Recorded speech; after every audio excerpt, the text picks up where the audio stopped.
Vous avez dit d'une certaine manière, c'est hasard du calendrier, c'est aujourd'hui également la fête de l'Iris, la fête de la région bruxelloise. Évidemment, la crise actuelle était l'objet des discussions, d'autant plus que ce pourrait être de Bruxelles que partirait la fameuse procédure en conflit d'intérêts qui remettrait BHV au frigo. Jonathan Crix. Journée estivale et petit four. L'inauguration de la fête de l'Iris avait tout pour être festive. Mais parmi les parlementaires bruxellois, on a parlé beaucoup plus de BHV que de la qualité du buffet ce midi. Et a fortiori quand une surprise de taille est venue saluer les Bruxellois, Yves Le Terme en personne, et c'est une première. Je crois qu'il est normal que le Premier ministre d'un État fédéral vit cette fête à côté des citoyens de cette entité fédérée qu'est Bruxelles-Capitale. Et donc aujourd'hui, pour moi, c'est un jour un peu chargé et mouvementé. Mais quand même, c'est un lieu peut-être où on peut passer une demi-heure, trois quarts d'heure avec un peu une ambiance festive. Monsieur Le Terme fait bien d'être ici parce que c'est clair que Bruxelles est un enjeu de cette négociation institutionnelle et je pense que s'il est ici, c'est pour montrer sa volonté d'apaisement. En tout cas, c'est comme ça que je l'interprète. Opération de séduction en temps de crise, peut-être, parce qu'au Parlement bruxellois, en tout cas, le scénario semblait tout tracé aujourd'hui. D'abord, les partis flamands voteraient la scission de BHV et ensuite, demain, le Parlement francophone bruxellois, la COCOF, voterait une mesure de conflit d'intérêts. Cela bloquerait le dossier pour 120 jours et le gouvernement Le Terme ne tomberait pas. Ça fait sourire certains. Ce sont les francophones de Bruxelles qui vont donner un coup de pouce au CDNV-NVA pour gagner du temps. Pour une fois, ça semble arranger les séparatistes flamands. Pourtant, officiellement, l'objectif n'est pas d'aider Yves Le Terme, plutôt de sortir temporairement de la crise. Je suis vraiment pas là pour sauver ni Le Terme, ni le gouvernement de M. Le Terme.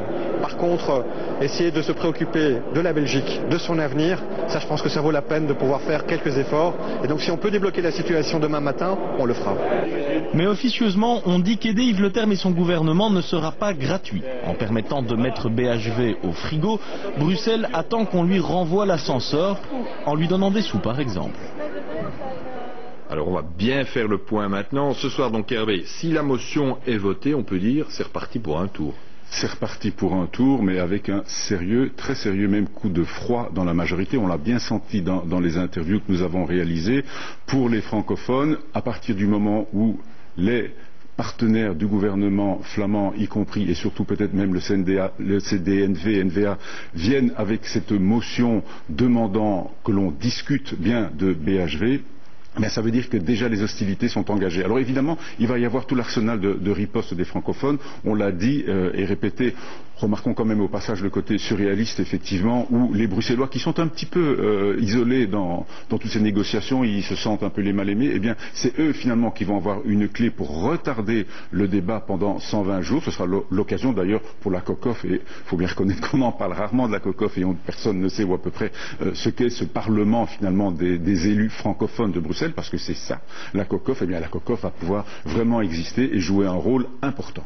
Donc justement, pour résumer la situation, on peut dire que l'artillerie francophone va être tirée demain au Parlement francophone de Bruxelles. On aura en tout cas, déjà cette nuit, Johan Montel l'a rappelé, puisqu'il va y avoir des dépôts d'amendements qui vont retarder. Ça c'est la première salve. La deuxième salve, c'est demain la COCOF, donc le Parlement des élus francophones bruxellois, qui va évoquer le conflit d'intérêts. On est reparti pour 120 jours où on ne pourra plus discuter de BHV. Et pendant ces 120 jours, est-ce que les partenaires francophones du gouvernement vont encore avoir envie de discuter du reste et même de rediscuter de cette première phase, de cette première vague déjà de réforme de l'État qui avait été accordée? Ça, on ne sait pas. C'est la grande question à laquelle peut-être devraient penser ce soir les députés flamands qui vont donc voter la motion pour que l'on discute à la Chambre de BHV. Merci.